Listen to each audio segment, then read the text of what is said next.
ditanyakan oleh Raudah memang betul. Itulah yang kita rasa. Tetapi bagi kanak-kanak pula, bila kita tanya kanak-kanak, apa tu bermain? Kadang-kadang Kak Fazil suka juga tanya kanak-kanak anak-anak tadika ni kan, apa tu bermain? Dia kata, main ni best cikgu, dia kata. Main ni kita rasa seronok, dia kata. Kita rasa bebas, dia kata. Kita main je lah, dia kata. Sebenarnya apa yang nak disampaikan oleh anak-anak itu adalah bermain sebenarnya adalah fitrah dia. Memang kanak-kanak ni tanpa kita sedari sebenarnya baby, siapa yang pregnant sekarang, anak-anak dalam perut tu sedang bermain. Apa yang dia tendang-tendang ke, apa yang kadang-kadang kita rasa dia lakukan pergerakan, sebenarnya dia sedang bermain. Okey? Itulah sebab itu bila kita tanya kanak-kanak yang dah besar macam umur 5-6 tahun dah faham kan, kita tanya apa itu bermain? Dia kata seronok teacher, dia kata seronok main-main ni semua. Dia tak tahu. Tapi sebenarnya itulah fitrah dia. Itulah fitrah kanak-kanak bermain.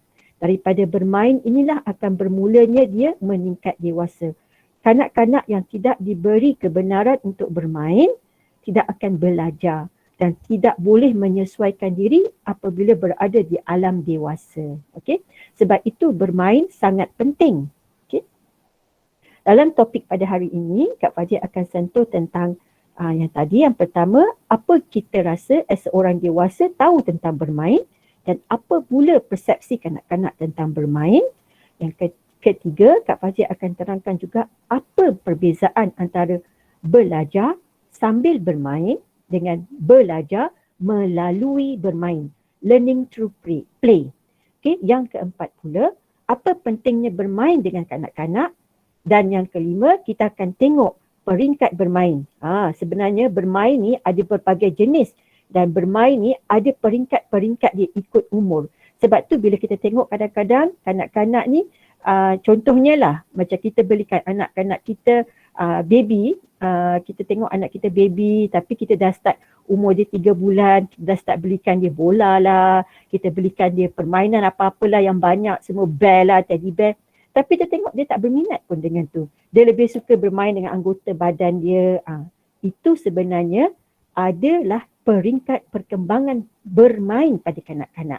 Bukan kita boleh terus dia belikan barang untuk anak-anak. Jangan. Kadang-kadang kita sebab itu kita akan rasa membazir je lah beli benda ni sebab kita tak faham peringkat bermain kanak-kanak itu.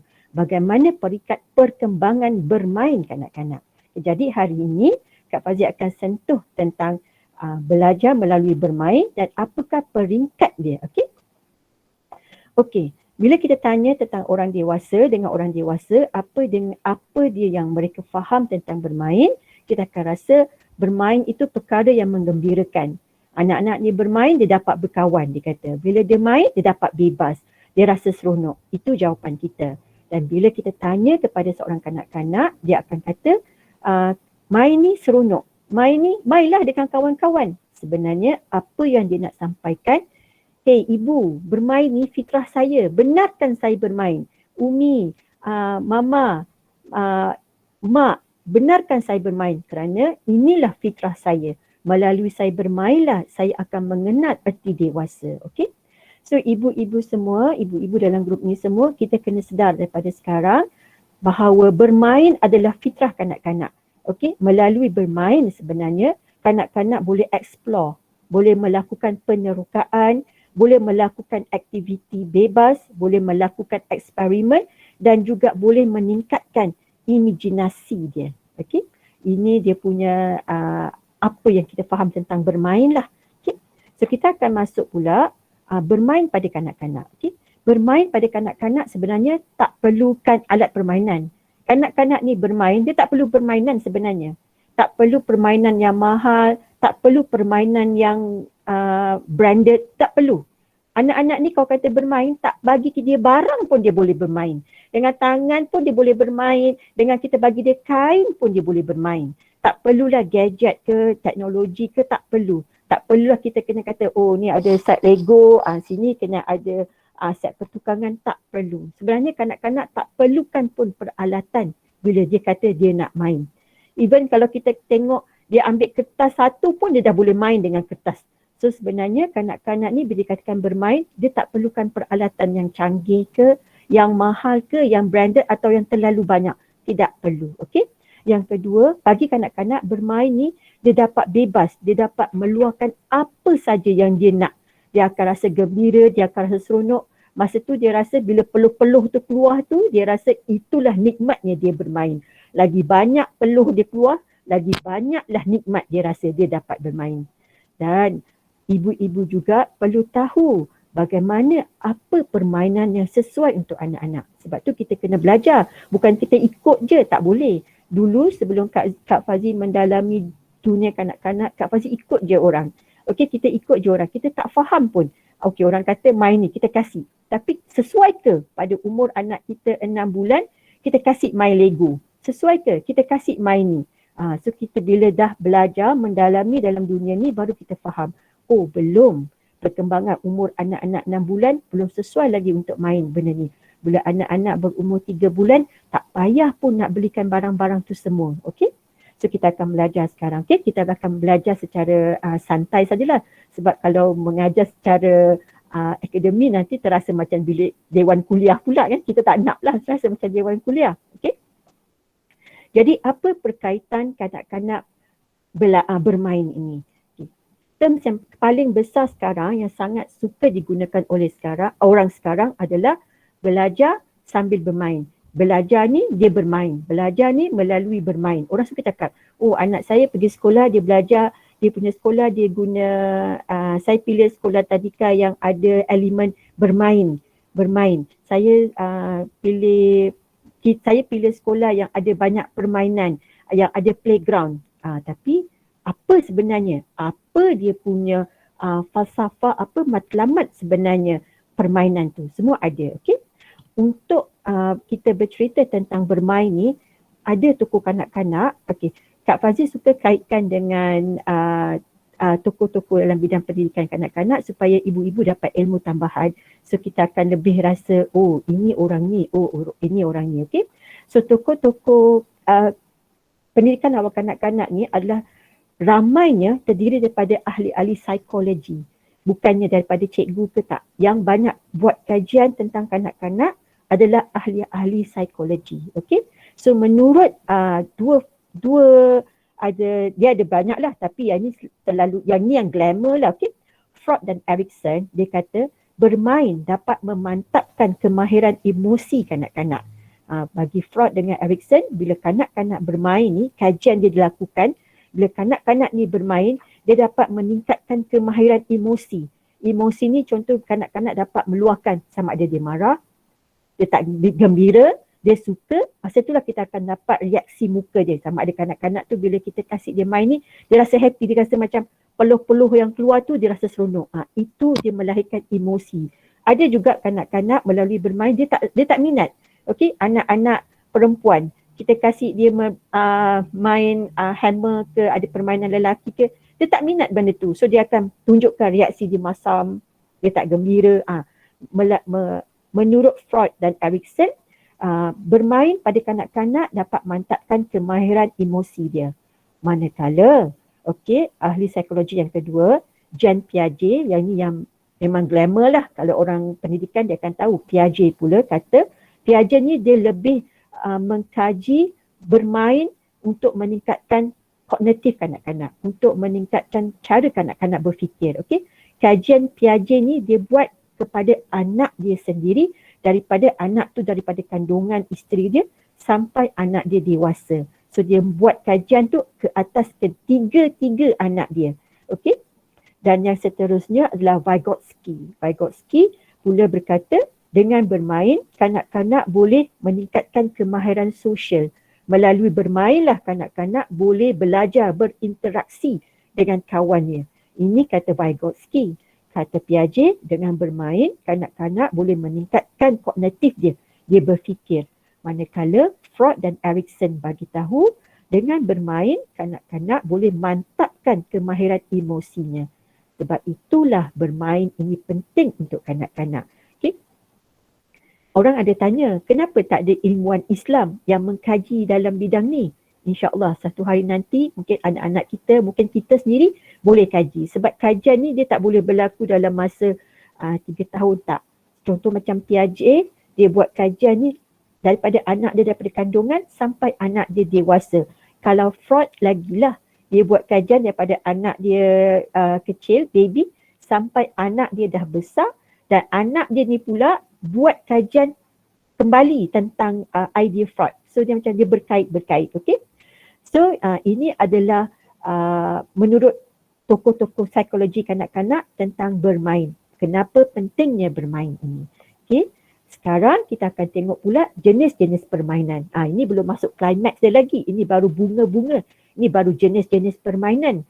Belum lagi jenis-jenis perkembangan permainan. Dia ada perbezaan di situ. Okay? Okey, ada 3 jenis permainan. Pertama, permainan bebas. Bebas. Kita sediakan mainan ke, kita tak sediakan mainan ke, kita letak anak-anak kita dekat satu tempat, buatlah apa sekali, apa saja yang dia nak pada tempat itu. Itu dinamakan permainan bebas. Tak ada undang-undang, tak ada peraturan, tak ada peralatan, kita bebaskan dia dalam satu ruang yang besar. Apa yang kita buat adalah kita telah melakukan permainan bebas. Kita telah memberi anak kita kebebasan untuk bermain. Okay, itu adalah jenis permainan yang pertama. Yang kedua, jenis permainan yang kedua adalah permainan yang diawasi. Contohnya seperti kita beri anak-anak kita bahan, dan anak-anak tu pilih tapi kita bagi arahan. Ini Umi bagi bola. Bola ni untuk awak sepak ke, tendang ke, atau awak main dekat sini je, masukkan dalam gol ke. Itu permainan yang diawasi sebab kita dah letakkan arahan. Okey? Tak salah kalau permainan yang diawasi ni boleh dilakukan. Tapi pada peringkat umur yang berapa baru kita boleh implement permainan diawasi.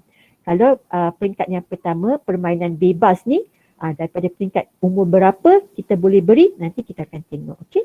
Dan jenis permainan yang ketiga adalah permainan yang diarah.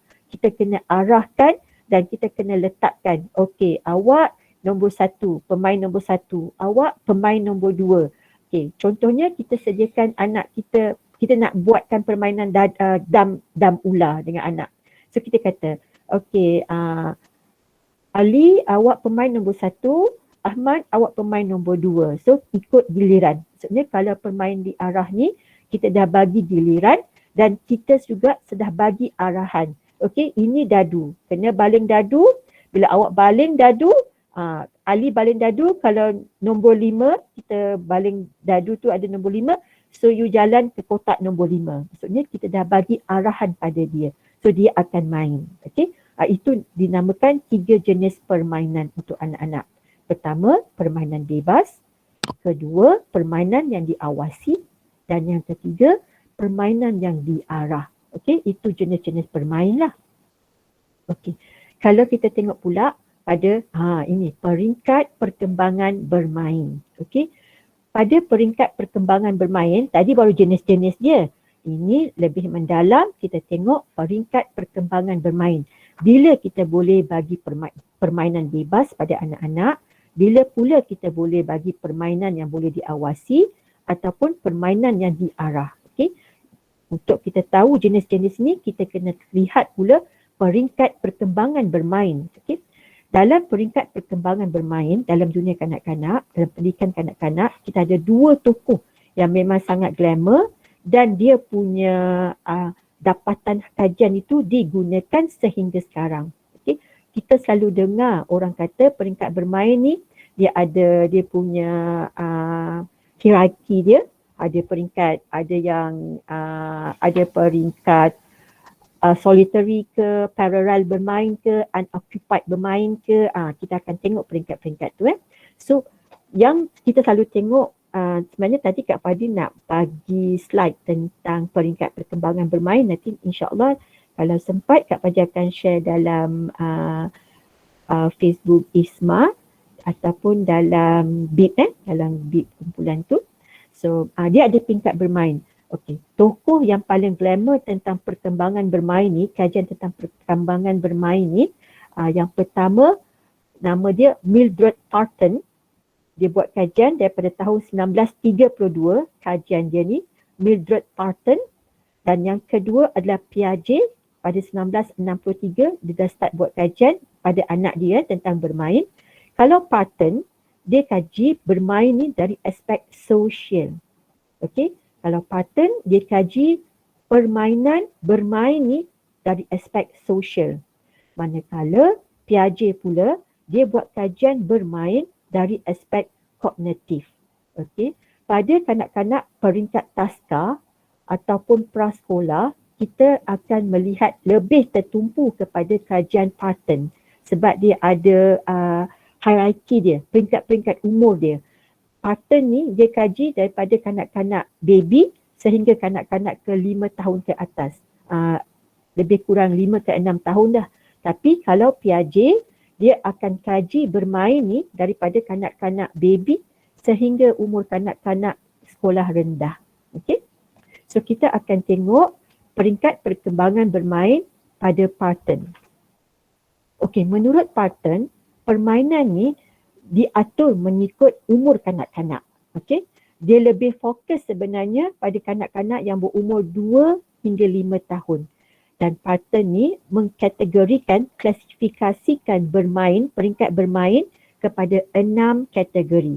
Dia ada 6 kategori bermain. Okay. Yang pertama, unoccupied play. Maksudnya bermain kosong. Pada peringkat umur kanak-kanak dalam kandungan sehingga kanak-kanak umur 3 bulan, kanak-kanak tu sebenarnya sedang bermain tapi dia bermain kosong.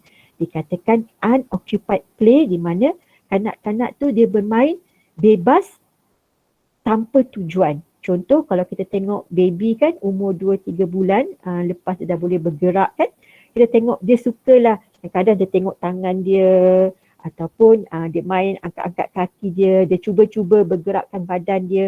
Itu sebenarnya kanak-kanak sedang bermain. Anak-anak kita ni yang umur baby hingga 3 bulan ni, kalau kita tengok dia bergerak ke, dia cuba angkat kepala, dia sedang bermula untuk bermain di dunia yang nyata lah.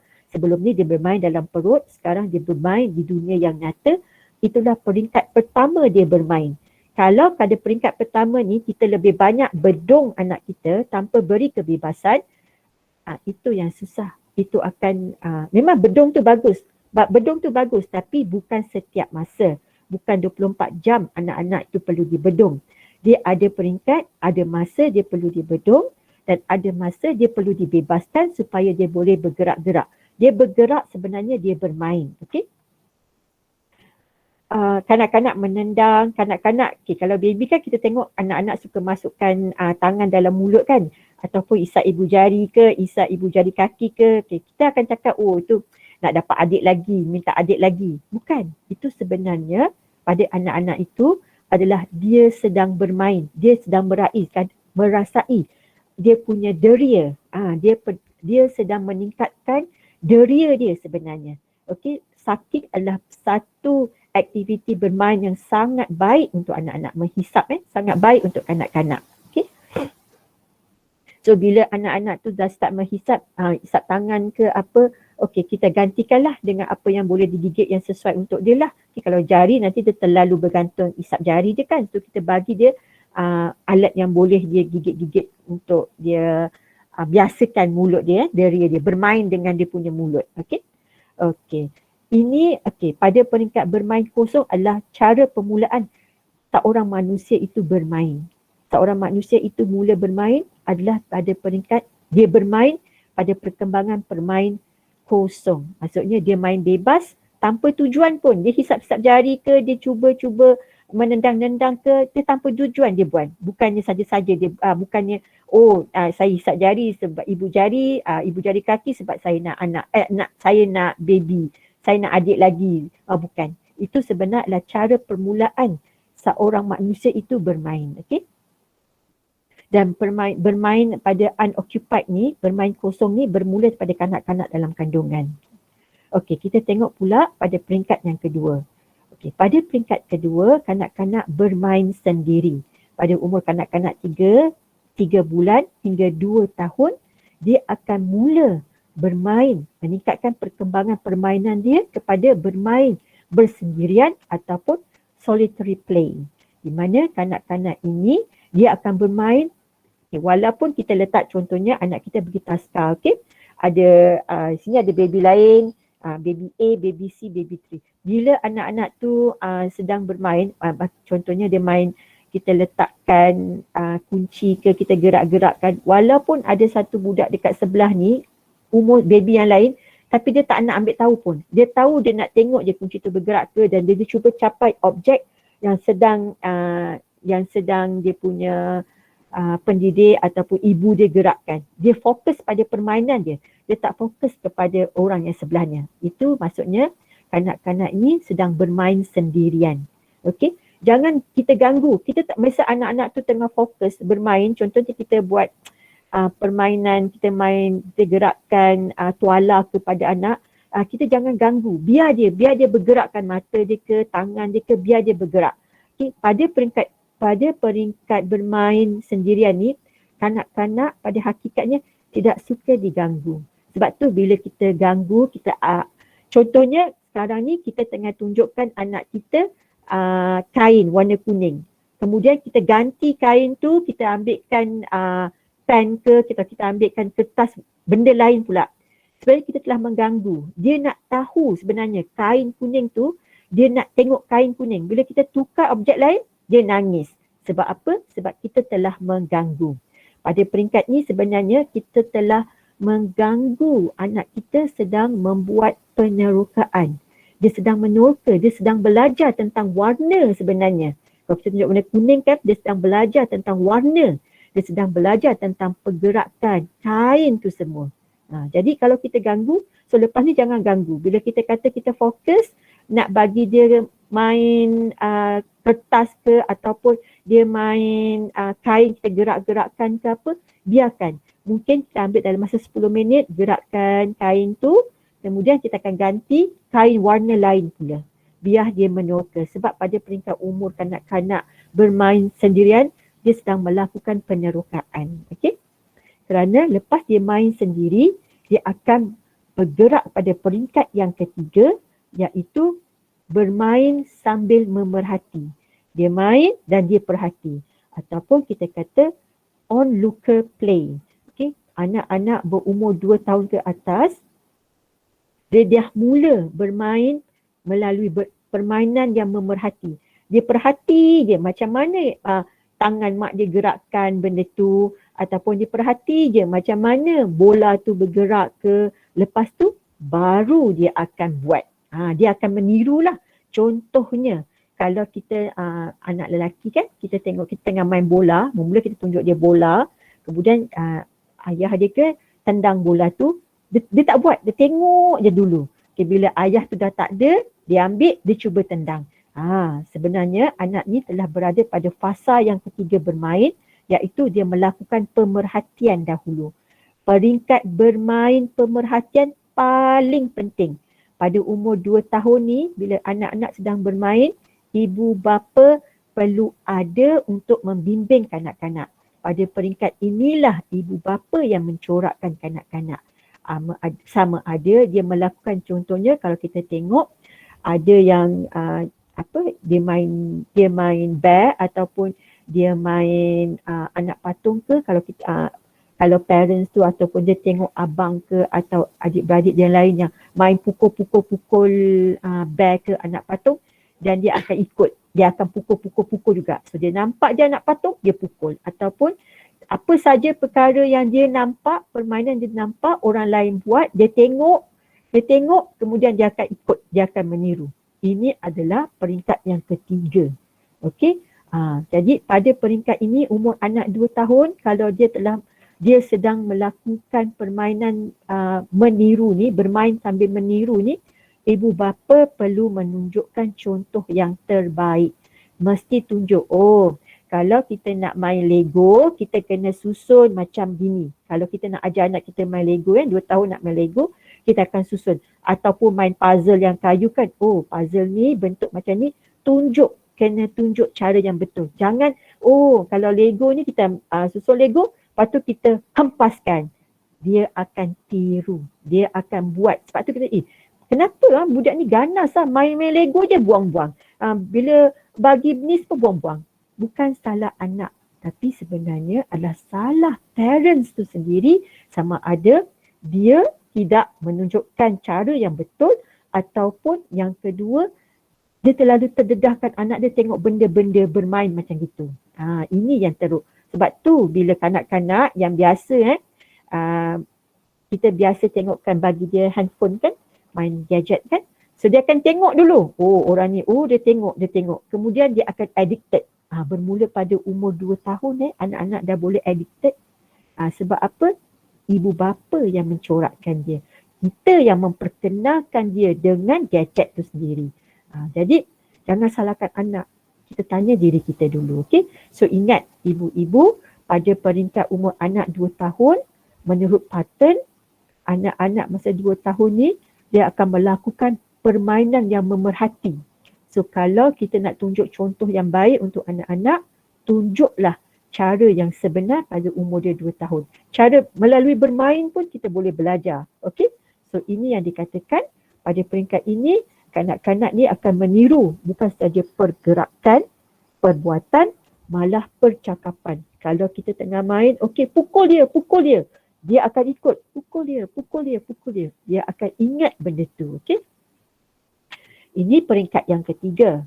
Peringkat yang keempat adalah parallel play ataupun bermain selari. Bermain selari. Pada peringkat yang ini, kanak-kanak mula bermain selari dengan kanak-kanak yang lain. Tapi dia tak berinteraksi. Contohnya, kalau kanak-kanak kita letakkan dekat taska, ini pada peringkat anak-anak umur 3 hingga 4 tahun. Anak-anak yang dekat taska, belum boleh berkawan kan. 3 hingga 4 tahun ni tak kenal lagi kawan dia siapa. Dia tak ada lagi pairs macam kawan BFF dia ke. Dia belum memilih. Anak-anak 3 hingga 4 tahun, dia tak ada kawan yang baik. Dia belum ada. Dia belum terbit lagi perasaan nak berkawan dengan orang tu atau pilih dengan yang ni. Tak. Anak-anak umur 3 hingga 4 tahun ni, dia main dengan semua orang.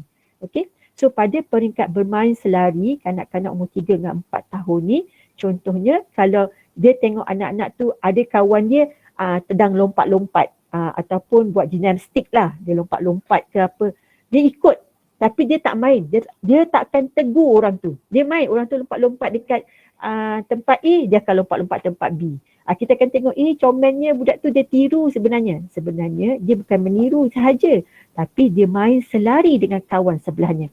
Ini adalah sebab dia nak belajar macam mana cara bermain tu.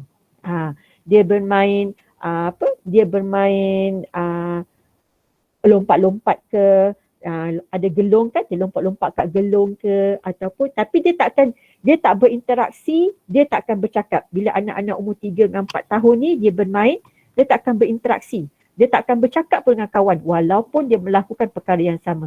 Kalau kawan tu ambil bola, dia pun kunun-kunun pergi ambil bola. Itu memang fitrah kanak-kanak umur 3 dan 4 tahun. Apa yang sedang dia buat, dia sedang melakukan permainan selari dengan kawan dia. Okey? So masa peringkat inilah orang dewasa, ibu-ibu ataupun orang sekeliling dia perlu bimbing anak-anak ni untuk berinteraksi. Kita kena cakap. Okey, kita kena cakap. Adik, pergilah kawan dengan Farah tu, kan main bola, main sama-sama. Pada peringkat umur ni 3 hingga 4 tahun, kita boleh bagi arahan untuk dia bermain bersama kawan dia. Kalau peringkat umur 2 tahun tak boleh. Dia takkan naknya. Dia nak main sendiri je. Dia nak main, dia tiru je. Kadang-kadang dia tak nak tengok. Kadang-kadang dia tak main. Dia tengok je dulu. So tapi bila peringkat 3 dan 4 tahun, kita perlu bimbing. Kalau anak-anak tu kita tengok anak kita 3 dan 4 tahun, dia tak nak berkawan, kita perlu carikan dia kawan, kita perlu kenalkan, kita perlu bimbing dia. Kenalkan dia dengan kawan dia. Kawanlah dengan dia, main sama-sama. Kita kena tunjuk. Kalau kita tak tunjuk, ini yang buat anak kita menyendirilah, anak kita tak nak berinteraksi lah, tak boleh nak berkomunikasi. Dia interaksi dan komunikasi berbeza makna, okey? So dia tak boleh berinteraksi lain, dia tak boleh berkomunikasi lain. So pada peringkat umur 3-4 tahun, bila kanak-kanak sedang bermain selari ni, kita as a parents atau orang dewasa perlu bimbing anak-anak tu biar dia dapat peringkat berinteraksi, okey? Apabila kanak-kanak meningkat umur 4 atau ke 5 tahun, dia dah naik peringkat yang kelima, iaitu bermain associative play ataupun permainan berhubung. Dia baru ada kawan. Pada anak-anak umur 4 tahun ke atas, dia baru bermula ada kawan. Okey, baru dia nak berkawan. Tapi bila dia bermain dengan kawan dia, kita tak boleh letakkan undang-undang atau syarat.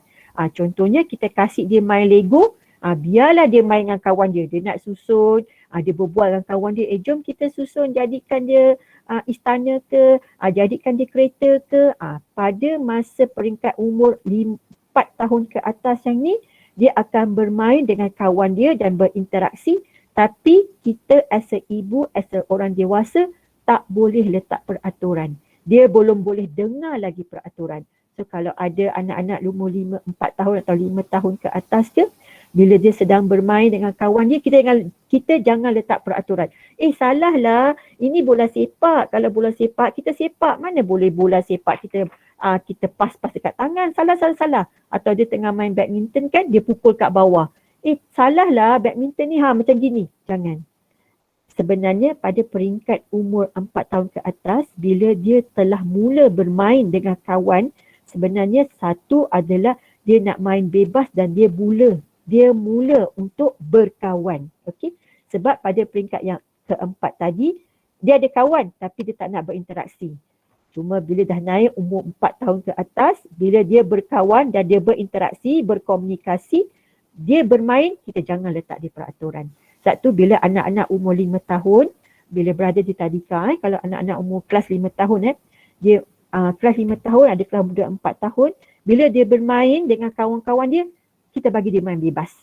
Kak Fauzi tak akan letak pun undang, ini kena main. Kita cuma cakap, yang ini awak main sebelah sini, Abu dengan Ahmad main sebelah sana, Farah dengan Siti main sini. Kita letak tempat je. Permainan dia, apa cara dia nak main, dia bermain. Contohnya kalau kata dia main yang masak-masak kan, kitchen tu semua, dia main masak-masak tu, kita jangan kata, ini potonglah sayur, salah ni. Jangan. Sebenarnya kita kena galakkan dia, kita tengok apa yang kita boleh buat, kita kena tengok dia punya interaksi. Pada peringkat bermain ni sebenarnya kanak-kanak bukan bermain bertujuan main papan potong-potong tu dia nak potong, bukan. Dia sedang bermain berinteraksi. Dia cuba berkomunikasi dengan kawan dia. Okay? So jangan diganggu. Kalau ada anak-anak umur 5 tahun, 4 tahun ke 5 tahun tu, bila dia sedang melakukan permainan macam gini, jangan letakkan peraturan. Bagi dia main bebas. Okay? Peringkat yang ke-6, peringkat yang paling tinggi adalah permainan sosial ataupun cooperative play. Yang ini pula dia melibatkan permainan, dia cooperate. Dia ada perpasukan, dia ada gang. Sesuai untuk umur kanak-kanak 5 tahun ke atas. 5 ke 6 tahun lah. Ini baru sesuai kita letakkan peraturan, dan pada peringkat umur inilah baru bermulanya terms belajar melalui bermain. Sebelum ni bukanlah terms belajar melalui bermain, tapi bermain sambil belajar. Bukannya terms belajar sambil bermain. Terms yang sebenarnya kami gunakan dalam pengamal pendidikan awal kanak-kanak adalah terms bermain sambil belajar. Itu khusus untuk anak-anak 5 tahun ke bawah. Bila Kak Fauzi kata 5 tahun ke bawah adalah yang lahir pada bulan 6 ke bawah. Bila Kak Fauzi kata 5 tahun ke atas, bermaksud yang lahir pada 5 tahun ke bawah adalah yang lahir bulan 6, 8, 9, 10, 11, 12. Itu 5 tahun ke bawah. Tapi 5 tahun ke atas bermaksud anak-anak yang lahir daripada bulan 1 sampai bulan 6. Kalau betul-betul kami mengikut pendidikan awal kanak-kanak, kami ikut tarikh lahir anak-anak.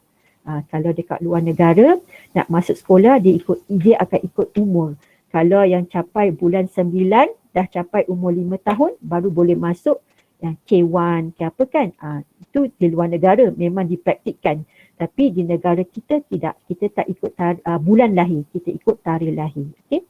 Tapi bagi kami, bila kami melakukan pemerhatian, kami ikut tarikh lahir. Sebab tu bila dekat sekolah, bila cikgu cakap, Kak, budak ni tak macam dia lah. Kak Fauzi akan buka balik file dia, tengok dia lahir bulan berapa. Kalau dia kata budak ni tak boleh lagi dekat. Tengok tarikh lahir dia bulan berapa, memang betul. Dia tak boleh lagi nak ikut arahan kita sebab belum sampai. Walaupun dia 5 tahun, tapi dia lahir bulan 12. Tak sama dengan anak-anak yang 5 tahun, lahir bulan 1. Okay? So pada peringkat yang teratas, iaitu cooperative play ataupun social play, pada peringkat umur 5 tahun ke atas inilah baru kita boleh letak undang-undang kepada kanak-kanak.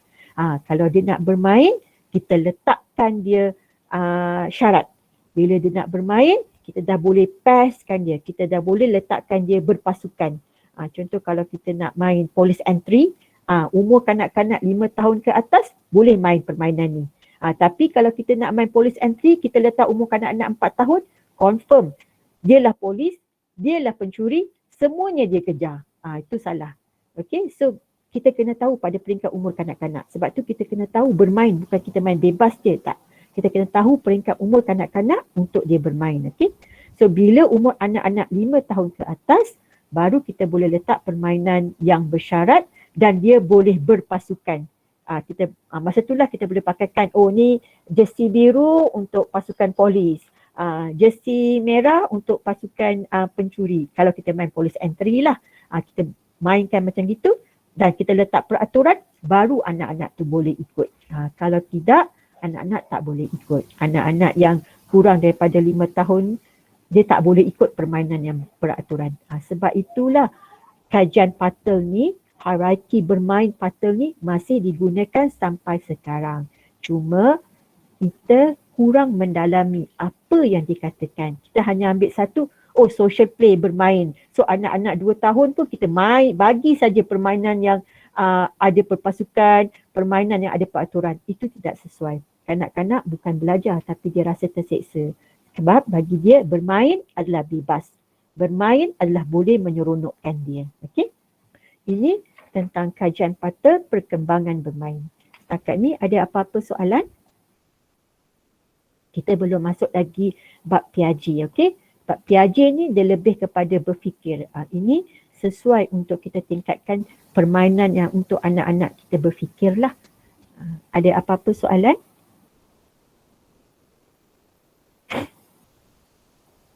Dekat sini pun, dekat message pun admin ada tulis nota juga tentang bermain ni juga. Terima kasih admin. Okay, kalau tak ada apa-apa soalan, Kak Fazli teruskan dengan Piaget pula. Okay, apa pula Piaget kata tentang bermain? Okay, kalau Piaget, dia punya permainan ni, dia akan tengok bermain ni untuk meningkatkan kognitif kanak-kanak. Permainan yang boleh meningkatkan kognitif kanak-kanak. Dia buat kajian dan kita ikut kajian dia sampai sekarang. Okay? Dia kata ada 3 peringkat untuk kita bermain yang boleh meningkatkan permainan kanak-kanak. Okay? Ada 3 peringkat. Yang pertama adalah practical play. Main latihan. Bermain melatih. Melatih apa? Melatih deria dan motor halus atau motor kasar kanak-kanak. Sesuai untuk anak-anak 6 bulan ke 2 tahun. Masa umur kanak-kanak 2 bulan ke 2 tahun ni, kita kena lebih lakukan permainan yang praktikal. Maksudnya yang perlukan pergerakan. Contoh, kita bagi dia main tanah liat, kita bagi dia main koyak-koyak kertas, anak-anak 6 bulan ke 2 tahun, 6 bulan mungkin kita bagi apa?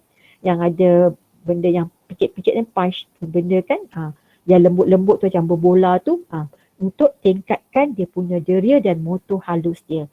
Yang inilah yang banyak ibu bapa sekarang kurang lakukan. Sebab tu terlalu ramai, terutama sekarang, anak-anak tidak boleh memegang pensel dan menulis. Kajian tentang menulis ni banyak sangat dilakukan.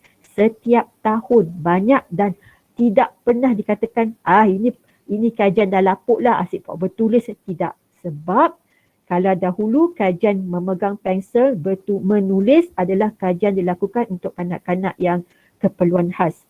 Tetapi sekarang tidak, kepada kanak-kanak normal pun sama. Kita banyak melakukan kajian tentang menulis. Okay? Kerana mereka tidak melakukan permainan berbentuk praktikal. Maksudnya permainan yang memerlukan kanak-kanak itu bergerak. Okay. Macam umur 6 bulan, kita bagi dia pegang rasa barang kan, kita kasih dia gigit-gigit untuk mulut dia, gigi dia. Untuk apa? Untuk dia boleh bercakap dan tidak pelat. Anak-anak yang kurang sucking ni pelat nanti. Lebihkan bagi dia mainan yang boleh gigit-gigit kan, supaya dia boleh gerakkan dia punya deria mulut, lidah dan semua. Okay? So bila dah 2 tahun, bagilah dia koyak-koyak kertas. Bagi je. Koyak kertas tu dah besar, koyakkan lagi sampai kecil-kecil untuk dia tingkatkan dia punya motor halus dia jari ni. Kalau motor halus ni, dia tak perlu diangkat. Maksudnya jari kita, kalau motor kasar ni, dia perlukan pergerakan, 2 pergerakan otot. Macam ni kan, jari, kalau menulis, motor halus. Tapi kalau macam menggunting, kita kena angkatkan ni dengan jari kita. Kalau psikomotor pula, dia ada psikomotor ada, likomotor ada, dia banyaklah peringkat-peringkat motor tu. Okay. So, Piaget cakap yang pertama, kalau kita nak tingkatkan anak kita berfikir, lakukan permainan praktikal. Permainan yang lebih kepada deria dan motor dia. Okay. Yang kedua adalah symbolic play. Maksudnya banyak main role play ataupun main puppet. Sangat bagus. Permainan puppet sangat bagus. Okey, sesuai untuk anak-anak 2 tahun hingga 6 tahun. Role play sangat bagus. Kalau parents kan, sebab itu kita tengok dekat even dekat DIY pun ada pakaian polis, ada pakaian doktor. Bila kat tadika kan ramai banyaklah ni kan nak merdeka ni nanti adalah pakaian seragam polis ke, askar ke. Libatkan anak kita. Bukan kita alah ini mada-ngada lah nak suruh. Bukan. Ini penting untuk kanak-kanak. Bila kanak-kanak dapat contohnya dapat melakukan permainan role play jadi seorang doktor, dia dapat meningkatkan anak-anak punya imajinasi dan dia punya berfikir.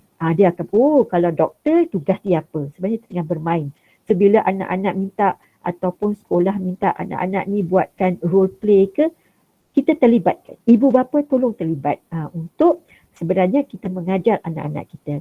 Main puppet sangat bagus untuk kita tingkatkan bila anak kita bercakap, boleh keyakinan diri dia. Okay?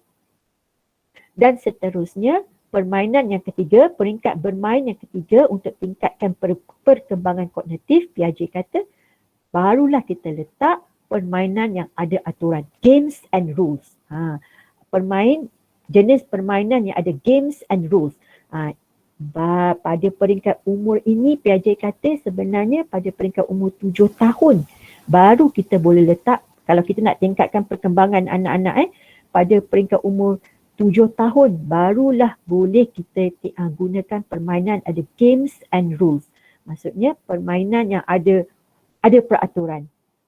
Ada peraturan. Apa saja jenis kita buat bermain tapi ada peraturan. Macam kita main ting-ting kan, peraturan dia okey, mungkin kita kena jus ke atau balon dadu untuk tengok giliran, lepas tu yang lain kena tunggu dan satu kotak angkat kaki, 2 kotak 2 kaki masuk dalam. Baru kita boleh main untuk umur anak-anak 7 tahun. Start daripada bermain peraturan inilah baru kita boleh kembangkan belajar melalui bermain. Okay. Terms yang sebenarnya digunakan dalam untuk belajar bila kita bermain bukanlah belajar sambil bermain. Tapi sebenarnya yang sebenar adalah belajar melalui bermain. Nampak sama tetapi berbeza. Belajar sambil bermain maksudnya anak tu belajar tapi dia main. Contoh dia tengah tulis-tulis betul dia tahu-tahu ke dia main pemadam, itu belajar sambil dia main. Dia takkan dapat. Tapi bila belajar melalui bermain, elemen bermain tu kita letak nombor 1. Dia main permainan tu yang boleh mengajar dia. Contohnya kalau dia main ting-ting, permainan ting-ting tu boleh mengajar dia nombor 1, 2 kan dia nak lompat ke kan, 1, 2, 3. Dia boleh bermain dan dia boleh melalui permainan tu dia belajar. Itulah terms yang kami gunakan bila kami melaksanakan pendekatan belajar melalui bermain. Belajar melalui bermain bukanlah teknik tapi pendekatan. Teknik cara macam mana kita nak buat suka hati kita. Tapi dia punya pendekatan belajar melalui bermain ni satu besar teknik dia suka hati kita, kaedah pun kita boleh pilih. Kalau siapa yang guru-guru dia mesti tahu dia ada pendekatan, lepas tu yang kedua ada kaedah, yang ketiga teknik. So kalau belajar melalui bermain adalah yang paling besar, pendekatan. Kemudian kaedah macam mana, teknik apa saja dia buat. Kalau orang buat main ting-ting untuk kira 1, 2, 3, kita juga boleh gunakan bermain, pendekatan bermain melalui belajar melalui bermain, ting-ting, teknik kita. Mungkin kita kata okey pasukan A, pasukan B. Hanya lompat ke macam mana, itu suka hati kita boleh buat. Okey. Dan melalui permain, ingat kalau belajar melalui bermain, elemen utama sebenarnya adalah permainan. Melalui permainan tu apa yang anak-anak akan dapat, dan kita mesti ada fokus. Kalau kita kata kita nak main congkak, apa fokus kita kenalkan kanak-kanak ini permainan congkak. Kita nak dapat apa? Apa objektif kita? Kalau kita tak ada objektif, kita bagi saja dia bermain congkak, anak tu tak dapat. Dia hanya bermain sahaja. Okay? So kalau kita nak ada terms belajar melalui bermain, ada elemen permainan, apa objektif kita nak sampai melalui permainan. Okay?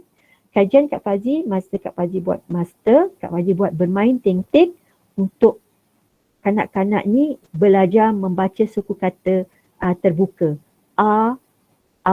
Perkataan A-I saja. A-I. U pun tak ada. A-I saja, nak kenalkan dia. Umur dia 6 tahun, kanak-kanak ni subjek Kak Fazi 2 orang, memang tak pandai baca. So dia main ting-ting. Kenapa ting-ting? Sebab dia dah biasa dengan permainan ting-ting. Dan bila kita ajak dia bermain ting-ting untuk belajar membaca, mula-mula dia kata, alah tak naklah main ni sebab ini nanti kena kira 1, 2, 3. Bila kata, tak payah, ni kita tak payah kira je. Kita pijak je. So bila dia bermain, dia rasa seronok. Dan dia boleh membaca bila dia bermain ting-ting tu. Sebab dia rasa seronok.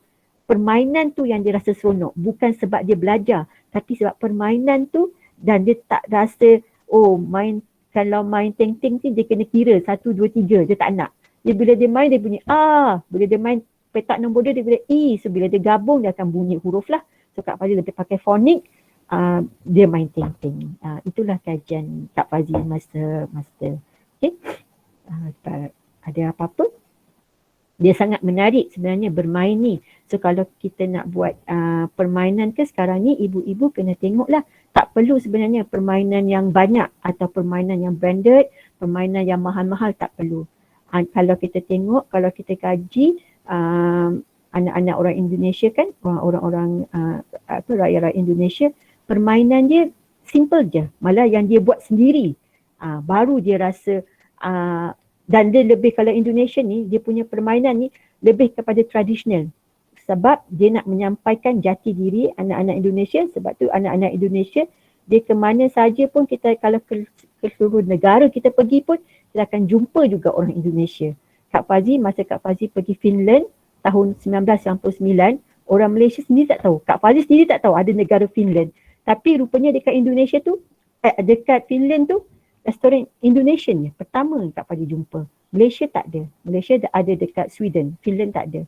So ni kenapa, dan dia bawa makanan tu pun makanan Indonesian punya, jati diri Indonesia. Sebab tu even kalau bermain ni, sebenarnya kita tak perlu.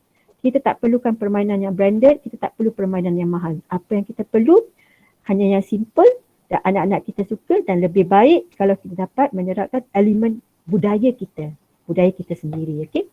Masa Kak Fazi nak buat permainan ting-ting tu, Kak Fazi kata ini permainan tradisional orang Melayu. Tidak, ting-ting bukan orang Melayu, orang Cina sebenarnya. Permainan ting-ting bermula pada negara Cina. Ting-ting nama dia. Kita T-E-N-G, dia ting je. Dengan ejaan dia lah. Bila Kak Fazi nak buat congkak pun tak boleh. Sebab permainan congkak tu bukan daripada Malaysia, Indonesia. Apa dah dipanggil tu. So yang kita ada, sebab Kak Fazi nak buat satu permainan kajian tentang tradisional Malaysia, kurang. Kecuali wow lah. Cuma Kak Fazi tak boleh nak main sebab Kak Fazi nak buat elemen membaca. So tak boleh buat wow lah. So Kak Fazi terpaksalah menggunakan. So tak boleh mengatakan permainan tradisional Malaysia. Kena kata permainan tradisional sahaja. Okay. So ada apa-apa soalan ibu-ibu?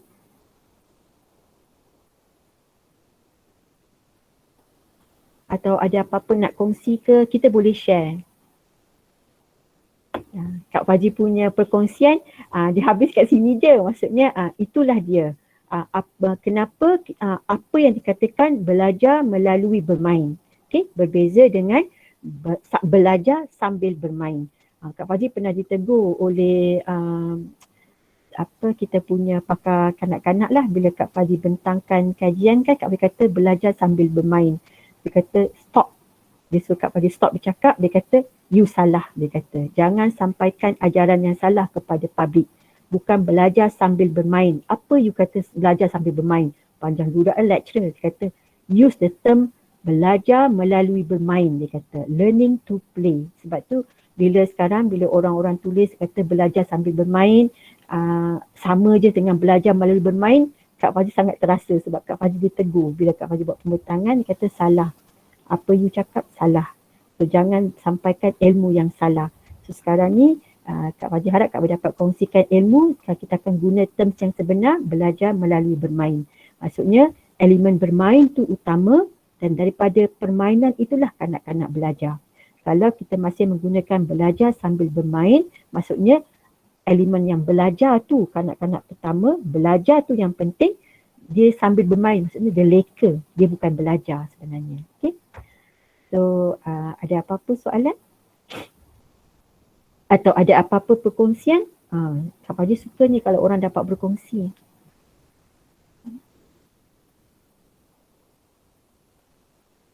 Ramai cikgu-cikgu ni. Okay, Kak Fazi, saya nak tanyalah, okay, berdasarkan yang 6 peringkat permainan tadi tu, yang pattern, maksudnya ini adalah secara lumrah anak-anak akan melalui benda tu ataupun okey. Jadi kalau ada macam mana maksudnya, adakah kita boleh nampak kalau ada benda yang tak kena dengan anak kita, kalau ada fasa, ada kategori yang dia terskip ke, atau benda tu memang tak akan berlaku? Memang secara lumrah dia akan melalui semua tu? Kalau melalui kajian, dia kata semua kanak-kanak akan melalui, tetapi bukan semua. Sebab kita kena tengok budaya, kita kena tengok persekitaran. Ada kanak-kanak dia akan terus melangkah. Sebab tu ada kanak-kanak yang gifted ke, ada kanak-kanak perkembangan yang berlainan kan.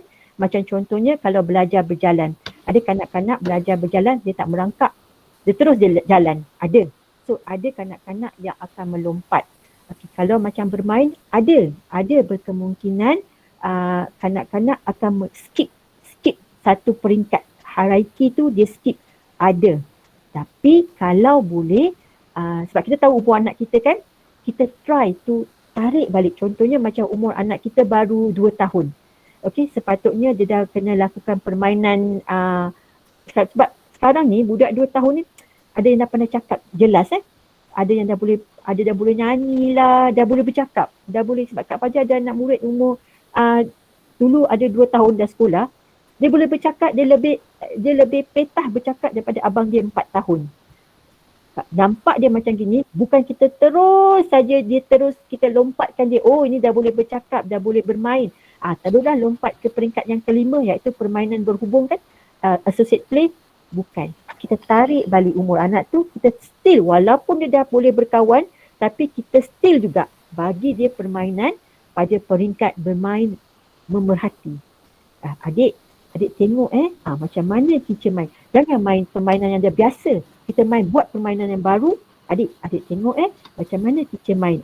Teacher main masukkan air dalam corong air dalam botol.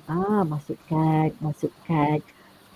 Sebab kita nak dia melalui peringkat memerhati. Bermain dengan memerhati. Tengok dia masukkan. Mula kita suruh dia masukkan kapas kecil-kecil ke kan. Masukkan ataupun kita masukkan air. Dia ada lakukan pemerhatian. Dan kita tunjuk, sebab bila dia dah umur 2 tahun, kita terus saja lompat kepada bermain associate ataupun bermain, kita dah bagi peraturan pada kanak-kanak. Jangan tumpah kata. Mesti masuk. Dia tak tahu sebenarnya nanti.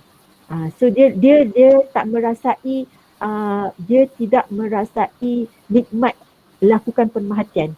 Dia terus saja ikut arahan je. Jangan tumpah je, ikut arahan je. Sebab tu ada yang anak-anak tu kata, ni kena ketuk baru buat kerja. Ini kena ketuk baru boleh lakukan permain. Sebab apa? Sebab kita skip. Sama juga seperti kanak-kanak berjalan. Bila kanak-kanak yang berjalan, kita kata, baguslah anak ni tak merangkak. Dia terus dia jalan. Hebatlah, cepatlah. No. Anak-anak yang tidak melalui proses merangkak, bukanlah mempunyai masalah yang serius, tapi akan mengalami kurang kemahiran motor nanti. Sebab tu bila dia dah boleh merangkak, bila dia dah boleh berjalan, kita akan turunkan balik untuk dia belajar merangkak. Sebab nanti dia punya motor kasar, motor fizikal dia, perkembangan fizikal dia akan terbantu. Ini benar. Okey, kita akan tarik balik, suruh dia merangkak. Sebab tu sekarang ni kalau tengok dekat banyaklah dekat YouTube ada yang main merangkak-rangkak tu kan, yang dalam glow merangkak-merangkak. Kanak-kanak perlu. Sebab apa? Ada kanak-kanak yang tidak melalui fasa tu. So kita perlu melakukan fasa tu untuk tingkatkan perkembangan fizikal kaki dia. Dia tak boleh melompat nanti. Dan kanak-kanak kan dia tak boleh tangkap bola. Bila kanak-kanak tak merangkak, bila kita baling bola dia tak boleh tangkap bola, dan itu menyebabkan dia lambat menulis nanti. Ni semua dia berkait baik-baik. Nanti dia akan berkait, ini perkembangan ni. Ini perkembangan tu. Sebab tu kalau boleh kita as a parent, kita simpan sendiri. Kita tulis dalam buku, anak saya merangkak umur berapa. Yang ini merangkak umur berapa. Buat catatan, buat journal untuk anak kita. Bukan untuk orang lain, untuk cikgu tak, tapi untuk diri kita sendiri. Bila kita buka, bila kita bercakap macam gini, yelah anak saya. Sebab tu Kak Fazi buat journal untuk anak, dan Kak Fazi suka tulis tarikh. Even Kak Fazi nak bagi perkongsian ni, Kak Fazi ada tarikh. Kak Fazi mesti ada buku Kak Fazi. Bila tarikh Kak Fazi akan cakap. So nanti bila Kak Fazi buka, dah pernah cakap benda ni. Apa isinya? So untuk anak-anak perlu dibuat. Sebab tu pemerhatian sangat penting pada kanak-kanak. Okay. Ada soalan dia tu Kak Fazi. Kaedah Montessori. Okey, Ain anak kat Montessori ke? Kalau nak cerita pasal Montessori ni sangat menarik. Okey, Montessori diasaskan oleh Maria Montessori, Dr. Maria Montessori. Okey, Dr. Maria adalah pakar perubatan pertama, orang perempuan pertama yang doktor pertama lah. Tapi kajian dia lebih kepada kanak-kanak terencat akal. Montessori awalnya dibuat oleh Maria Montessori sebab dia nak, di Itali ada kanak-kanak cacat. Kanak-kanak bukan cacat, gila, terencat akal. Dia bukan cacat, dia macam terencat akal lah. Kalau dalam buku, dalam sejarah dia kata kanak-kanak yang dipanggil gila. Tapi bagi Kak Fazi kita guna terms terencat akal lah, okay? So dia nak melatih kanak-kanak ni supaya kanak-kanak ni waras. So dia buat kaedah Montessori. Montessori dia lebih pada kaedah dia punya lifestyle, kemahiran, lebih kepada kemahiran hidup. Pembelajaran yang lebih kepada kemahiran hidup. Kebanyakan sekolah-sekolah di Malaysia menggunakan terms Montessori yang silap lah. Kak Fazi belajar ni pun sebab Kak Fazi ikut, ada satu, bukan ikut lah, Kak Fazi punya supervisor, Dr. Bustam, bila Kak Fazi kata Montessori terbaik, dia menyangkal Kak Fazi, dia kata, awak kenal Maria Montessori? Awak dah baca kajian dia? Sebab Dr. Bustam pernah berjumpa dengan anak Maria Montessori. Kata, orang kata bagus-bagus kata, tapi Dr. Bustam kata tidak, sebab saya dah baca kajian dia. Okay. Montessori adalah kajian yang dilakukan, kaedah Montessori adalah kaedah yang lebih berfokus kepada mengajar kanak-kanak kemahiran. Bagus untuk kita ajar kanak-kanak. Contohnya, masuk sekolah, susun kasut.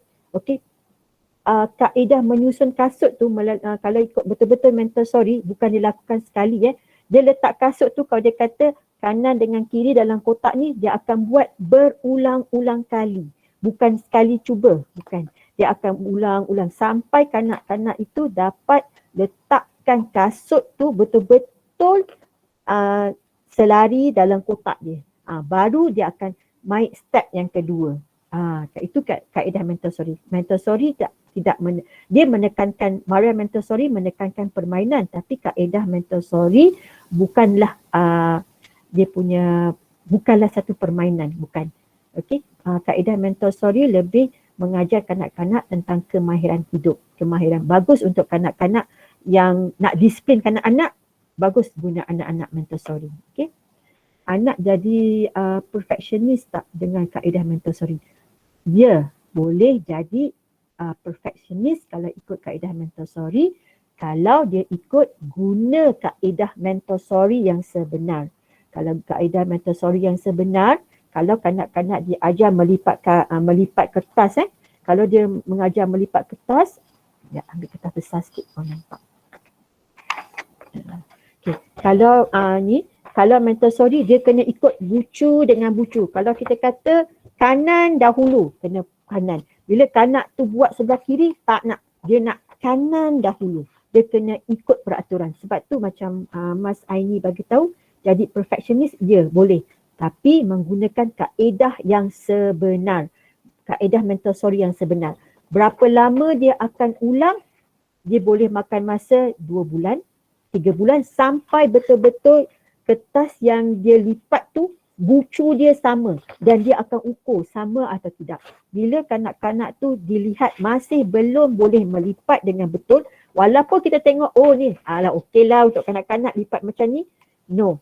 Ikut peraturan Montessori tidak boleh. Lipat daripada kanan, bucu bertemu bucu, baru betul. Itu kalau kaedah Montessori yang sebenar. Tapi kebanyakan sekolah yang sekarang Kak Fadi kurang nampak kaedah dia melaksanakan kaedah Montessori. Kalau kita baca kajian yang sebenar, tak. Dan kalau kalau ikut betul-betul kaedah Montessori, dia tak ada maths semua. Dia tak ada membaca semua, tak ada. Dia tak ada dia tak ada pensel, tak ada. Matematik tak perlukan belajar, tak perlukan pensel, tak perlukan kertas, tak. Dia lebih kepada contoh macam matematik untuk Montessori, dia guna peralatan sebenar, macam mana nak mengukur air. Masukkan air dalam balang, dia ada sendiri dia punya peralatan. Dia bukan boleh main sembarang-barang. Montessori mesti menggunakan peralatan semula jadi. Dia lebih kepada penggunaan kayu. Macam sudu daripada kayu. Dia lebih kepada alam Montessori. Okay. Tapi dia boleh menjadikan kanak-kanak perfectionist. Kak Fajar ada tengok ada satu sekolah yang guna Islamic Montessori yang terkenal lah ni, orang semua tahulah kalau kita sebut hijau kuning tu kan. Dia banyak menggunakan kaedah Montessori tapi bukan menyeluruh. Dia hanya ambil sedikit sahaja, terutama macam mana dia nak mendisiplinkan kanak-kanak. Tetapi kalau ikut kaedah yang cara pengajaran ke, cara belajar, sebab dalam Montessori dia tak ada belajar bahasa macam bahasa kita belajar fonik ke, ABC ke, tak ada. No, kaedah Montessori yang sebenar tidak ada. Dia lebih kepada kemahiran hidup. Kak Faji harap Kak Faji menjawab Ain dengan ni, Mas Ain ni, bahaya juga untuk, ya betul Mas, bahaya juga kalau untuk perfectionist ni. Tapi bagus untuk disiplin, ya. Kak Faji pernah jumpa kanak-kanak yang memang ikut Montessori kan, tapi lambatlah nak tunggu dia nak menyusun kasut tu sebab dia betul-betul nak susun, dia akan tengok betul masuk, ni tempat dia, keluar sikit dia akan betulkan balik, budak dia macam itu, okey. Depend personality anak-anak. Tidak Mas, tidak bergantung kepada personality anak-anak, tapi bergantung kepada macam mana cara didikan. Sebab ada kanak-kanak, sebab kita kena tahu Montessori ni anak-anak yang mula-mula dibuat untuk anak-anak yang tercacat akal, anak-anak yang cacat. Jadi macam mana pula personality dia boleh menjadikan dia seorang yang perfect? Bukan, ini untuk tidak sangat bergantung pada personality dia, tapi bergantung kepada kemahiran yang berulang dia buat. Okay? Nak melahirkan dia perfectionist ni, dia kena melakukan sesuatu tu berulang kali, baru dia boleh jadi perfect. Terima kasih Mas, terima kasih Ain. Jadi kita semua dapat tahulah. Okay? Kalau ikut apa kaedah yang sebenarnya, Montessori ni pun kalau ikut hakikat dia, peralatan yang dia guna Al-Ghazali punya kaedah pembelajaran. Kita lupa sebenarnya Montessori ni kajian Maria Montessori, Dr. Maria Montessori mula start buat kaedah Montessori selepas dia membaca kajian Al-Ghazali. Dia membaca ilmuwan Islam. Kita baca Montessori. Itulah yang Kak Faji dia tegur. Awak orang Islam tapi awak tak kaji Al-Ghazali. Maria Montessori nak buat kaedah Montessori, dia kaji Al-Ghazali. Macam mana Al-Ghazali boleh mendisiplinkan, belajarkan anak-anak aulad ni menggunakan kaedah Al-Ghazali. Saya kata, kalau awak nak buka tadika, di pesan Kak Fazi, jangan guna kaedah Montessori. Awak guna kaedah Islam. Ambillah Ibn Sina. Ibn Sina pun terkenal dengan pendidikan awal kanak-kanak. Ilmu Khaldun pun sama dengan Al-Ghazali. Tapi yang paling glamour Al-Ghazali lah. Sebab kajian Al-Ghazali digunakan oleh banyak ilmuwan psikologi orang putih. Contoh salah seorangnya adalah Maria Montessori. Ada apa-apa? Kita santai-santai je. Boleh je tanya apa-apa. Okey. Bagus Mas. Ada kesan tak Kak Fazi jika anak kurang bermain pada umur 6 tahun ke bawah? Jadi suka sangat bermain bila dah besar. Ya, ada kesan. Ada kesan pada anak-anak yang kurang bermain pada umur 6 tahun ke bawah. Okey. Bukan saja menjadikan dia bila dah besar dia lebih suka bermain. Itu kesan sampingan lah. Tapi kesan yang paling kami bimbangkan kanak-kanak yang kurang diberi kebebasan, terutama di musim pandemik, kanak-kanak terkurung. Sangat memberi kesan.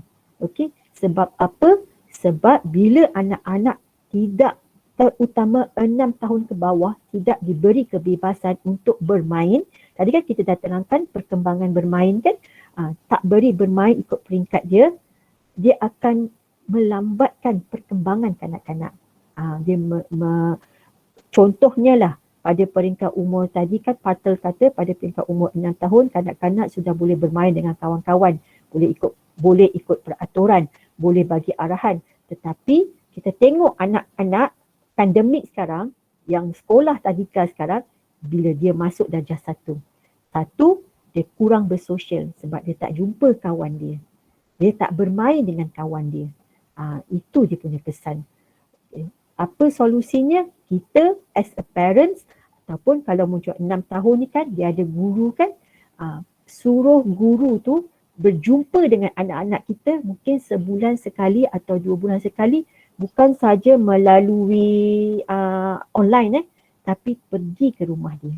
Kak Fazi pergi ke rumah setiap anak murid Kak Fazi yang seramai 75 orang setiap bulan. Kak Fazi akan ikut. Kak Fazi akan hantar hadiah, Kak Fazi akan jumpa supaya bukan Kak Fazi nak tengok dia nak tengok anak-anak tu, tak. Satu, Kak Fazi nak dia tahu dia masih ada seorang cikgu. Kedua, dia berjumpa dengan orang lain yang bukan ahli keluarga dia supaya dia rasa seronok. Kami berjumpa, Kak Fazi kami berjumpa drive-thru saja, melalui tingkap saja. Kak Fazi akan jumpa, turunkan tingkap, hai. Kadang-kadang Kak Fazi kalau nak bagi hadiah, Kak Fazi akan turun, Kak Fazi akan bagi hadiah, kemudian Kak Fazi akan hai. Kita tak ada peluk-peluk. Kadang-kadang dia nak peluk, kita kata tak boleh COVID dia faham. Tapi Kak Fazi memang melakukan rutin melawat ke semua rumah anak murid Kak Fazi seramai 75 orang setiap bulan. Macam minggu ni, tadi pun Kak Fazi dah buat untuk Kak Fazi jumpa. Dan bila kita jumpa, banyak yang di luar, teacher bila nak jumpa kawan-kawan, nampak? Dia nak kawan-kawan. Kak Fazi datang bagi hadiah. Dia bukan kata, hadiah ni best. Dia tanya Kak Fazi, teacher bila nak pergi sekolah, nak jumpa kawan-kawan. Itu dia punya, bila dia bagi tahu luahkan bila nak jumpa kawan-kawan, Kak Fazi sangat sedih. Itu Kak Fazi tak boleh buat lah. Tak boleh nak bawa kawan-kawan. Tapi yang boleh datang, Kak Fazi akan datang. Jadi akan cakap, bila lagi teacher nak datang? Sebab bukannya dia nak kita main dengan dia. Tak, dia nak berinteraksi. So macam kanak-kanak yang kurang bermain 6 tahun ni, yang terutama pada pandemik sekarang, dah lah duduk rumah flat. Dia tak boleh main dekat bawah. Dia dekat atas saja. Tak boleh turun. Jadi kita as a pendidik ataupun orang luar, sebab tu kalau anak-anak yang homeschool yang tak ada ni kan, kita suruh je saudara-saudara kita tu, orang lain daripada rumah kita tu, daripada ahli keluarga kita datang untuk hanya bertanya khabar, apa khabar, best tak, tanya Kak Fazi, tanya apa khabar. Rasanya tak sampai 5 minit. Bila suka, bila tengok kita dia akan ingat. Okay. Tapi Kak Fazi buat ni, lakukan ini setiap bulan. Daripada bulan 6 sampailah tadi masih pergi. So tapi ada jadual lah. Ni yang mana semua. Okay. Tak semestinya sebab Kak Fazi tak suka bagi anak-anak ni tugasan. Kak Fazi lebih Kak Fazi punya sistem, Kak Fazi suka bagi dia projek. Bukan nak suruh belajar ke. Kak Fazi dah larang cikgu-cikgu Kak Fazi buat GM. Kak Fazi tak percaya dengan anak-anak umur 4, 5, 6 tahun ni kena belajar melalui GM. Tak, Kak Fazi lebih suka dia bagi projek dan dia buat. Macam baru ni kami buat diorama 3D untuk haji. So projek ni bukan masa seminggu 1 bulan. Mula-mula Kak Fazi bagi penerangan dulu, kita bagi aktiviti berperingkat 1 hari, 1 projek, 1 buat collage ke apa, nanti baru kita susun. So aktiviti ni setiap 1 bulan mesti ada aktiviti. Dalam masa yang sama kita bukan nak kenalkan dia, kita nak, sebab dia anak-anak yang tak dapat pergi sekolah kan, dan parents pun bukanlah parents yang berkemampuan, jadi kita nak lebih anak-anak ni merasa seronok, kita akan buat projek lah. Okay. Kalau yang nak belajar membaca, terutama kalau yang 6 tahun tu, kalau dia sendiri minta, Kak Fazi kalau parents tu kata, cikgu anak saya nak belajar membaca, bila Kak Fazi kata anak awak belum sedia, selalu orang tanya, bila Kak Fazi jumpa orang, cikgu anak saya belum, anak saya nak belajar membaca, anak saya tak pandai baca. Kak Fazi tengok anak tu, Kak Fazi kata, anak awak belum bersedia untuk membaca. Dan even cikgu-cikgu pun akan cakap, bila anak-anak ni mula bersedia untuk membaca, kategori apa yang Kak Fazi tengok kanak-kanak ini boleh mengajar membaca, bila anak-anak tu sendiri yang ambil buku dan buka. Baru Kak Fazi kata, yang ini saya nak ajar. Kak Fazi boleh ajar. Kalau anak-anak yang 6 tahun, even dah umur 6 tahun pun, kalau dia kata dia tak pandai baca, parent dia risau. Tapi dia tak ada lagi kemahuan dia sendiri tu, anak-anak tu tak kemahuan nak belajar membaca, jangan suruh. Kalau ikut betul-betul piramid belajar membaca, sebenarnya 7 tahun baru kita boleh stres belajar membaca. 6 tahun ke bawah tidak perlu. Apa yang kita perlu buat? Bermain. Bermain macam mana? Belajar melalui bermain. Mainlah ting-ting. Tengok, daripada boleh belajar bermain, sebenarnya dia boleh membaca. Okay? Fatihah tanya, aktiviti busy board. Ada banyak tools kat situ, kacau tak fokus anak. Okay, busy board. Untuk kanak-kanak berapa tahun? Tadi kan kita dah discuss kan, busy board ni sesuai ke untuk anak-anak umur 3 tahun? Sesuai ke untuk anak-anak umur 2 tahun? Busy board sesuai untuk anak-anak yang umur 6 bulan, 8 bulan, 9 bulan, bawah 1 tahun atau bawah 2 tahun lah. Sedap apa? Sebab melalui permainan ni anak-anak belajar memerhati, kan? Kita dah terangkan dekat tadi ada peringkat-peringkat yang kanak-kanak belajar melalui pemerhatian kan? Kalau memain peringkat yang ketiga, umur anak-anak 2 tahun ke bawah. Okey, dia akan tengok kan, kalau busy board kan, nak kunci macam mana, okey, tunjuk dia cara, okey, ataupun nanti dia buat tu yang telefon punya ni kan, rings tu semua, angkat macam mana, zip ke, itu peringkat kanak-kanak belajar melalui pemerhatian, onlooker play pada peringkat yang ketiga. Okay. So kalau anak-anak daripada peringkat umur yang macam gini main busy board, dia tak hilangkan fokus. Okay, sebab dia akan tengok pada satu kanak-kanak. Okay. Sama juga, okey, kalau kita bagi macam-macam permainan depan dia dan bagi dia mainan ikut jenis mainan. Okey. Kalau untuk soalan Fatihah ni dia tanya sama juga, okey ke kita bagi macam-macam jenis permainan? Okay. Anak umur berapa tahun? Okay, kalau umur anak kurang daripada 1 tahun ke, tak perlu banyak permainan. Tak perlu. Okey. Kalau umur anak 1 atau 2 tahun, kita nak kenalkan dia bermain, kita nak dia bermain peringkat yang ketiga, bermain sambil belajar, boleh kenakan banyak-banyak permainan. Tapi ibu, ayah mesti ada. Kak Fazi kadang-kadang sedih bila Kak Fazi tengok parent kongsi dekat Facebook dia bagi anak dia bermain tapi dia tak ada. Macam mana anak tu nak belajar? Dia beli permainan yang canggih-canggih tapi dia tak ajar anak dia macam mana dia nak main. Kadang-kadang kita rasa sedih. Sedih satu, anak-anak tu tak dapat bimbingan yang sebenar. Yang kedua, sayang dia, rugi dia duit beli barang mahal-mahal. Jadi tak perlu tu semua. Kita tengok pada peringkat umur anak-anak kita yang kita lakukan. Okay, tak semestinya barang yang branded, barang buatan sendiri pun. Kak Fazi suka buat mainan sendiri untuk anak-anak. Okay. Ain tanya, maaf lari tajuk, macam mana nak build confidence anak-anak? Anak kurang berkeyakinan kalau dengan orang luar selain cara mara. Ain, umur anak berapa tahun? Kalau umur anak kurang daripada 5 tahun, dah boleh bercakap ke? Kalau umur anak-anak macam tadi kan 3 hingga 4 tahun tu okey lagi. Tapi umur 5 tahun ke atas tak okey. Macam mana kita nak build confidence? Inilah peranan orang dewasa. Kalau anak-anak Ain masih bersekolah, minta tolong guru dia untuk bercakap dengan dia selalu. Ain kena ambil alternatif jumpa kawan-kawan ataupun kontak kawan-kawan dia, parents lain untuk tanya khabar anak-anak. Biar dia bercakap dengan anak-anak. Kalau anak-anak tu takut dengan orang, takut dengan nak cakap dengan kawan dia ke, orang yang selalu dia jumpa selain daripada ahli keluarga yang duduk dalam rumah dia, atuk nenek yang duduk kat kampung ke, ataupun makcik dia yang duduk kat tempat lain yang dia memang dia tahu tu makcik dia kan, dia selalu jumpa cuma tak boleh berkomunikasi, dia kena ni kata selain daripada saudara mara, maksudnya Ain kena guna orang lain. Contoh mungkin guru dia ke, guru di sekolah ke, kena minta bantuan. Kalau anak-anak yang tak boleh, tidak diberi bimbingan untuk build confidence ni dia sampai besar, so Ain kena minta bimbingan orang luar, mungkin guru dia ke, untuk bantu dia tingkatkan confidence dia. Dia tak ada cara lain, dia memang kena bantuan orang luar, terutamanya guru lah, sebab dia dah biasa jumpa cikgu tu. Nanti cikgu tu akan sikit-sikit buildkan confidence, cakap kawan dia ke, maksudnya cakap dengan anak dia, kenalkan, rapatkan dengan kawan anak dia ke, macam gitu.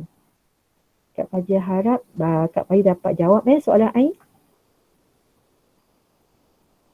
Okay, ada apa-apa lagi soalan?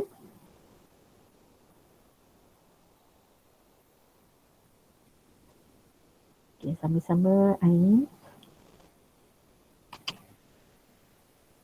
Kalau tak ada apa-apa soalan, Kak Fazi minta undur diri dan semoga perkongsian ini bermanfaat untuk semua, dan mulai sekarang kita bolehlah menggunakan term yang sebenar, iaitu belajar melalui bermain.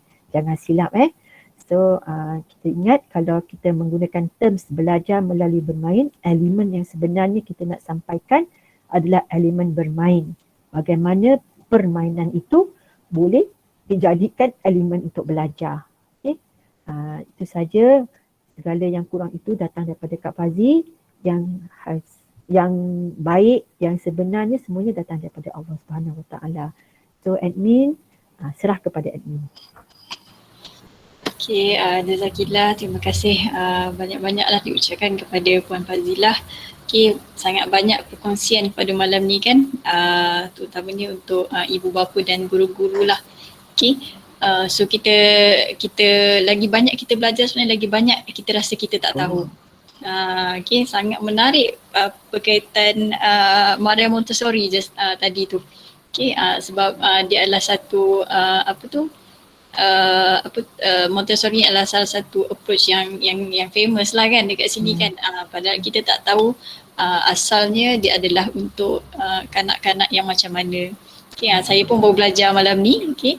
Dan segala teknik yang bukan teknik lah, perkembangan-perkembangan yang Kak Fazi terangkan tadi tu, okay. Ibu bapa jangan rasa anak kita dah terlepas benda tu, kita dah lakukan, anak ni kalau bermain, mak bapak ni dia biasanya kurang boleh sabar sikit sebab dia punya dia punya bersepahnya, dia punya bisingnya, jadi kita kena raikan hak anak tu. Dan macam mana kita nak raikan kalau kita sendiri dalam keadaan tertekan, kita penat. Jadi yang paling penting sebagai ibu bapa adalah kita sendiri kena pastikan diri kita tenang, diri kita faham sebenarnya tanggungjawab kita sebagai ibu bapa ni bukanlah mudah, sangat besar, sangat berat, dan inilah amanah yang Allah akan tanya nanti. Okay, jadi saya harap peserta-peserta yang hadir pada malam ni, kita kalau boleh dah isilah borang kehadiran untuk rekod kami, dan sekiranya anda berminat untuk bersama kami Wanita ISMA, saya dah sertakan link di ruangan chat, dan juga jangan lepaskan peluang untuk topik Puan Fazilah yang seterusnya lah. Okey, pada bulan depan, setiap bulan minggu pertama. Jadi ajaklah lebih ramai rakan-rakan, ibu-ibu, adik-beradik, saudara mara, sebab kita nak generasi baru ni dia mencabar, tak macam generasi kita kan. Jadi lagi banyak ilmu kita perlu timba supaya banyak kita mendidik anak ni dengan secara sedar, dan kita mendidik anak-anak kita dengan ilmu yang betul. Okay, moga Allah Allah terimalah amalan kita, Allah lihat usaha kita untuk mendidik anak kita sebaik-baiknya, dan selebihnya kita tawakal kepada Allah. Okay, saya itu saja insyaAllah untuk malam ni. Okay, dah 10.40. Jadi kita akhiri sesi perkongsian pada malam ni dengan bacaan tasbih kafarah dan surah Al-Asr. Subhanakallahumma wa bihamdika asyhadu an la ilaha illa anta astaghfiruka wa atubu ilaik. Bismillahirrahmanirrahim. Wal 'asr innal insana lafi khusr illa alladhina amanu wa 'amilus solihati wa tawasaw bil haqqi. Okay, terima kasih semua. Assalamualaikum warahmatullahi wabarakatuh. Waalaikumsalam.